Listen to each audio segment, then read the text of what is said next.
What's up guys, it's Mike the Smokin Monkey, and today we're back at it again.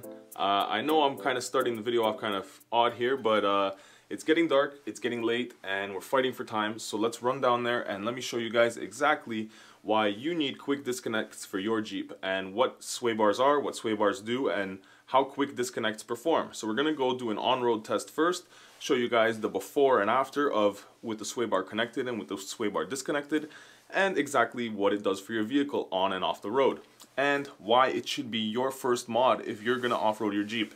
Even if your Jeep is completely stock with highway tires, this should always be your first mod because it'll make your Jeep so much more capable off-road. I wish I did this a long time ago. I've been driving without a sway bar at all for the past year, so it's basically like having disconnects all the time, disconnected. Now that I have them, it drives great on-road, and I can disconnect them and it drives great off-road. So let me go show you guys exactly what I'm talking about. So I'm gonna go to a parking lot and we're gonna go do some maneuvers, do a couple of U-turns, couple circles, and some slaloms just to show you guys exactly what this does and the body roll that it eliminates.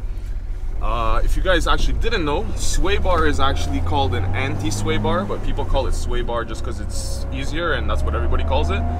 But it is an anti-sway bar. So as you can see, the vehicle doesn't have that much body roll right now. And once we actually go and disconnect the sway bar and go for a drive or go for a couple maneuvers in the parking lot, you'll see the difference, and it makes a big difference. So I'm gonna set my camera up for you guys right here.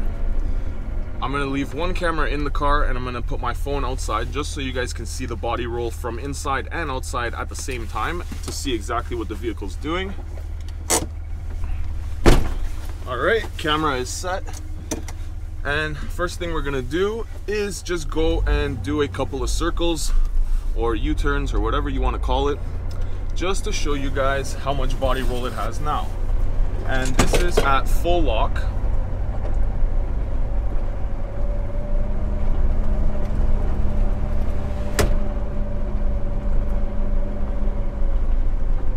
So you can see it's a bit of body roll, not too much. Now we'll do a little bit of a slalom, a little bit of back and forth.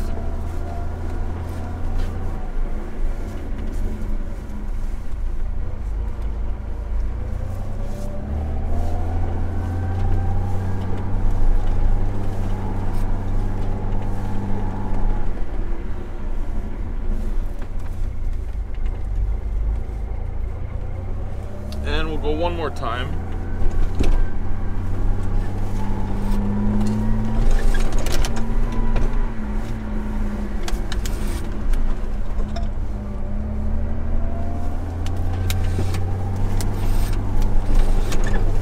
So you can see not too much body roll. It's not too crazy.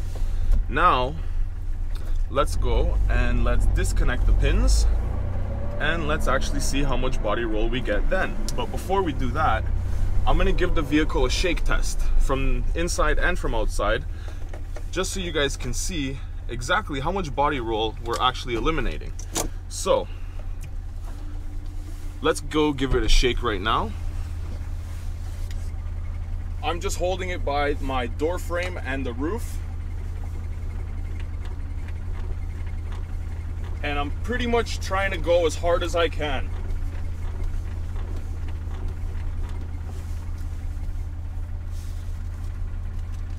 Now I'm gonna step out and I'm gonna disconnect the links, and we're gonna do the same test again and see exactly what difference it makes. So we just disconnected it. Let's give it another shake test.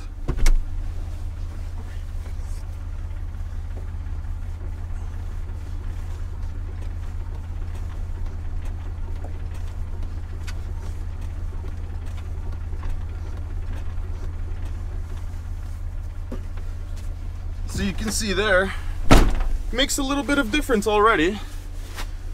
Now, let's go for a little bit of a drive.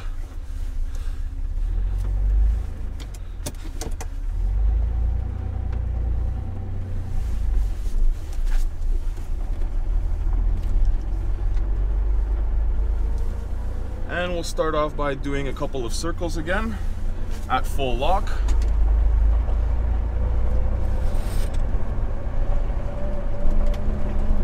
you can see there's a lot more body roll already. I don't really want to go too much faster or I might lift a tire, or at least it feels like I might. Now let's go and let's do a little bit of the slalom.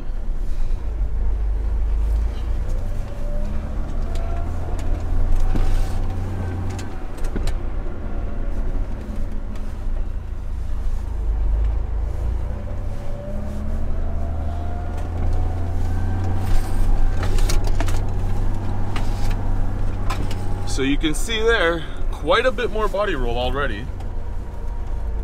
We'll go for one more time.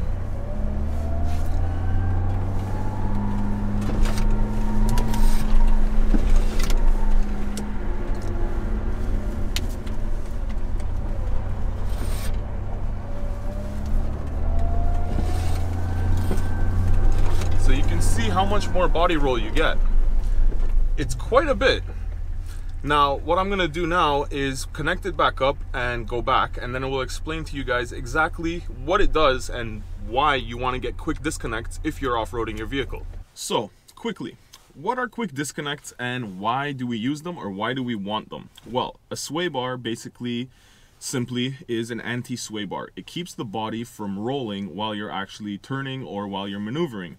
And it connects the body to the axle, and basically what happens is it connects both sides of the axle to the body or to the frame, and when one side of the axle wants to go up, it forces the other side down. So it kind of creates traction for you on the opposite side, but at the same time it keeps everything aligned with the body. Now when you eliminate those and you have no sway bar, so say you disconnect your sway bar links, now the axle is free to move underneath the Jeep without the Jeep actually moving. So if the Jeep stays level, the axle can articulate a little bit more before it moves the body. That means that when you're off-road, you have more play or more room to flex your axle and go over obstacles and have that much more articulation and room to climb over obstacles. Because when you have a sway bar, it does push the other side down, but it limits how far that other side can move without that other side moving. So if that one wheel is on a rock and the other side is on the ground a lot lower, the second that you lift up too high, it will lift that other wheel. Now if your sway bar is disconnected, it'll let that axle move a little bit more and have that little bit more play, because it's not getting pulled down by the body, or pulled up by the body I should say, while the other side is in the air. So it's not trying to because there's a limit to your link. It's not limited out and pulling yourself back up on the other side.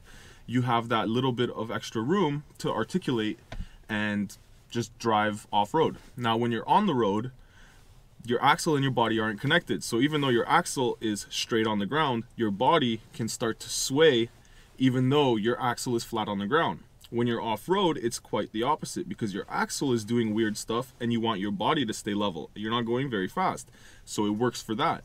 But when you're going on road and you're moving at speed, the body will start to sway back and forth, and when you go to take a turn, the body will drastically move because it's not connected to the axle. The axle is independent of the body. It lets it do whatever it wants. When you connect everything, now your axle is flat on the ground. It keeps your body flat on the ground. So when you go over a turn, it keeps everything level because the ground is flat. Makes sense, kind of? I hope I explained it right. I hope I kind of made that make sense. But yeah, if you guys have any questions or you want to know a little bit more about why you want to get disconnects or how to use your sway bar disconnects or anything like that, then definitely drop me a line. Let me know in the comments section. But I do highly recommend the JKS quick disconnects. As you guys saw, I was using a glove there.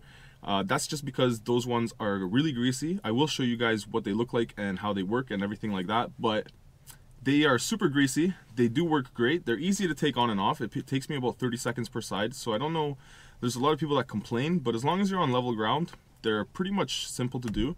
So let's go out there, let's take a quick look at what they look like, because they are actually super easy to use, user-friendly I should say. So basically, I'm not going to do it now because I don't have my glove on, but all you would do is pull out this pin, slide this guy off of the pin, and put it in here, put your pin in here, just to keep everything in place. Now the only thing is, when you're doing this, there's a lot of grease around and on this actual bushing and on the joint. So I'm not going to do it now with my bare hands because they're going to get nasty. But it's super easy and super quick. the length, if you need to change your length for whatever reason, say you modify your suspension or you get different tires or whatever the issue may be, and you need to change the length, it's one lock nut. You undo the lock nut and you can spin this to whatever size you need. You can go anywhere from 2 inches of lift all the way up to 6 inches of lift, I believe, on a TJ. And if you buy the JKS 2001s, if you buy the JKS 2000s, you can go from 0 to 2 inches of lift. So they have something for everybody on every spectrum of lift or build, or every level of build. But definitely, I highly recommend those, and they will definitely help you out off-road.